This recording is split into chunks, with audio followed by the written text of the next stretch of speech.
Goedenavond, welkom in de culturele broedplaats, de lekker warme culturele broedplaats van Heerlen Seamail bij een nieuwe serie Jaar van de Vlinder. Een initiatief van L1, de Limburgse kranten en de ontwikkelingsmaatschappij Parkstad Limburg. Focus ligt dit seizoen op Zuid-Limburg en vandaag in het bijzonder op Geleen. Want daar ligt Gemmelot, dat industrieterrein waar onze knapste koppen buiten L1 werken, waar van alles bedacht en gemaakt wordt. State of the art, dik 100 bedrijven, 6000 banen, miljoenen euro's overheidsgeld werden en worden daar geïnvesteerd. En dat is handig, want dan rechtvaardigt altijd de vraag, wat gebeurt daar nou precies met ons geld? Wat heeft Limburg aan industrieterrein Gemmelot? Nou, aan tafel de directeur van Gemmelot Campus, Bert Kip, en CEO Twan Jansen van een van die bedrijven daar op dat industrieterrein, Gemmelot, Isobionics. Heren, welkom. Meneer Kip, al die Limburgers die nu over de A2 chasen en dan bij die buizen en die lichtjes nog steeds roepen, heel leed DSM, wat zouden die eigenlijk moeten roepen?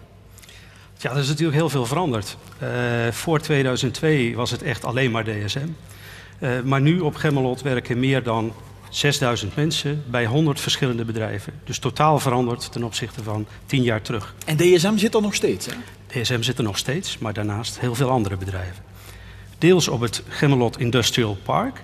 Dat is het deel waar de fabrieken staan. Mm-hmm. En van de meer dan 50 fabrieken zijn er nog maar 20% van DSM.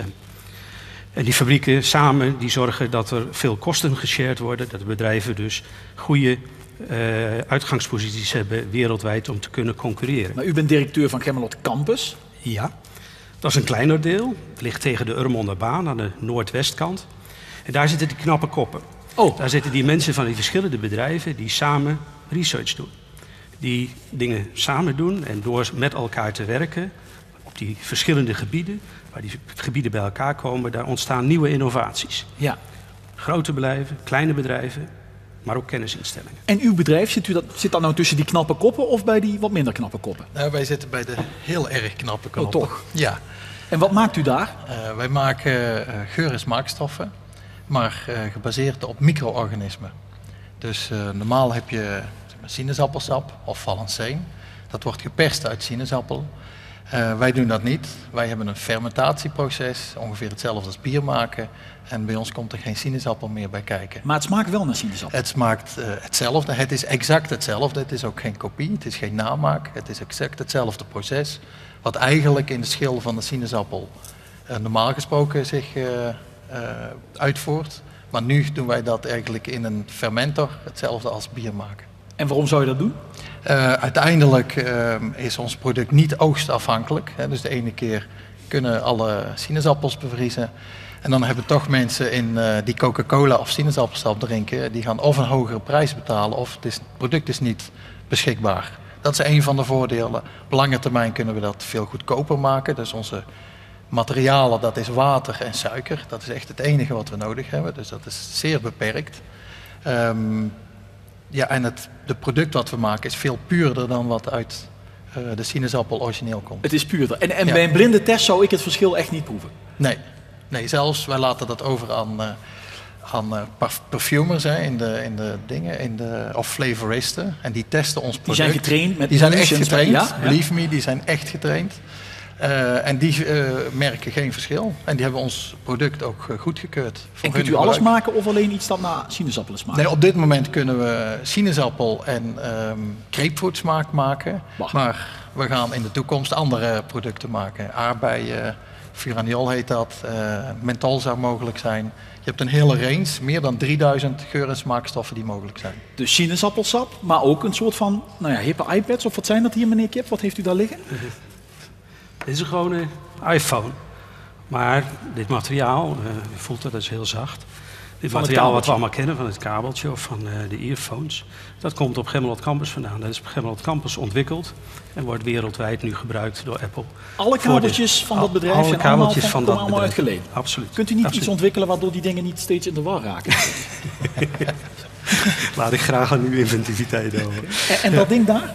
Ja, dit zijn coatingmaterialen, eigenlijk twee hele verschillende toepassingen van coatings. Dit is een katheder. Je kunt zich voorstellen als dat door uw bloedvat geschoven wordt in een ziekenhuis.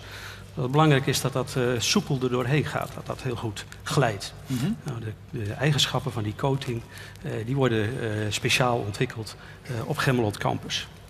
Een hele andere toepassing van van zo'n coating is dit materiaal. En als u goed kijkt, dan ziet u een deel wat reflecteert en een deel wat veel minder reflecteert. Oh ja, links en rechts. Ja.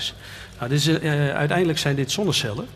En u kunt zich voorstellen als de zon daarop schijnt en veel van het licht reflecteert, dat de opbrengst van die zonnecellen veel minder is.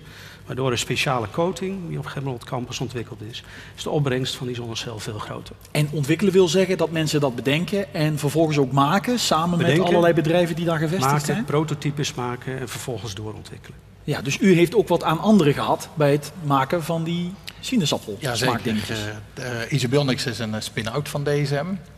Dus wij het begin van ons product hebben we gezamenlijk met Research and Development van DSM ontwikkeld.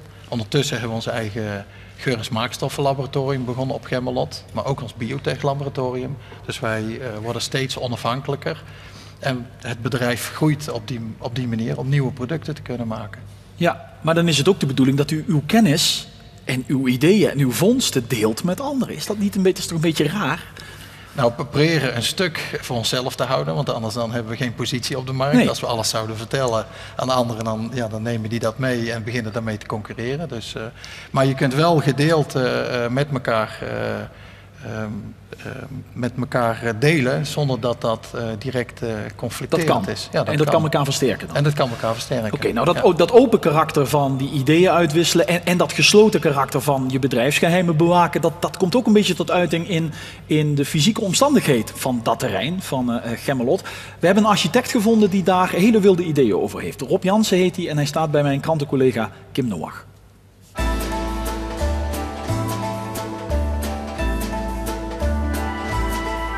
Afstudeerscriptie pleit je voor openheid van het lokale DNA van Gemmelot blootleggen. Afstudeerscriptie voor de Academie voor Bouwkunst in Maastricht. Waarom?